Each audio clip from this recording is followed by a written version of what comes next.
Yesterday we looked at a rule that allowed us to differentiate two functions multiplied together. This next one, the quotient rule, is when you've got two functions with one divided by the other. And so formally, there's the rule, but a much easier way of doing it. Square the bottom, write down the bottom, diff the top, minus write down the top, diff the bottom. Let's do it via an example. So I've got x over 1 plus 2x. Square the bottom. So simply whatever's in the denominator, whack some parentheses around it and go square. So square the bottom. Then write down the bottom. So now we go to the top of the fraction. We write down the bottom, diff the top. Differentiate x, we get 1. Minus, write down the top, x, diff the bottom. So differentiate the bottom, we get 2. Let's just tidy the top up and yeah, no more cancelling. So we get 1 over 1 plus 2x all squared. So square the bottom, write down the bottom, diff the top, minus, write down the top, diff the bottom. 2x on the square root of x squared minus 4. Okay, square the bottom. Well, when you square a square root, it just becomes power of 1. Write down the bottom, but you'll notice I wrote it down in index form because we're going to need it to be in index form to do the calculus on later. So x squared minus 4 to the power of a half. Diff the top, 2. Minus, write down the top, 2x. Diff the bottom, but now we got to use anarchy. Bring down the power, half.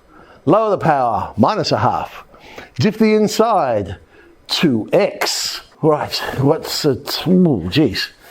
We got some factorising there. So x squared minus 4 to the power of minus a half's in both. 2's in both as well. Now, minus a half, let's put that on the bottom of the fraction. And then the x squared minus 4 minus x squared, that'll become minus 4, times it by the 2 out the front.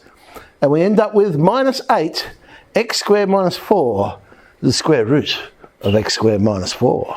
Square the bottom, write down the bottom, diff the top, minus write down the top, diff the bottom. Now the fourth rule.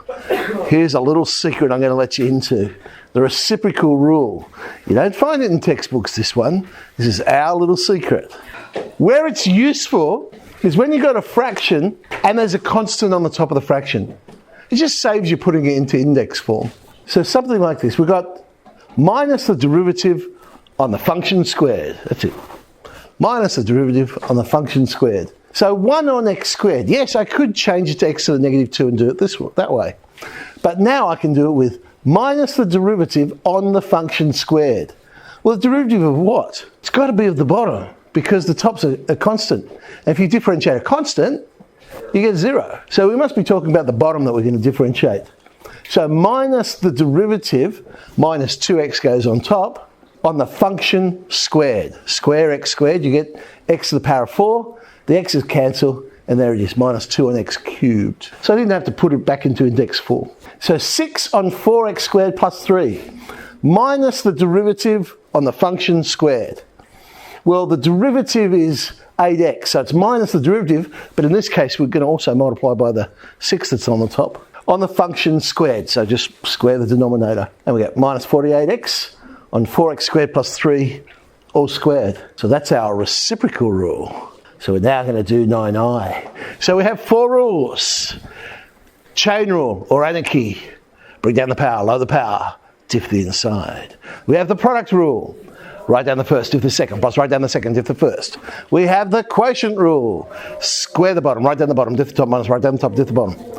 And now we have the reciprocal rule, minus the derivative on the function squared.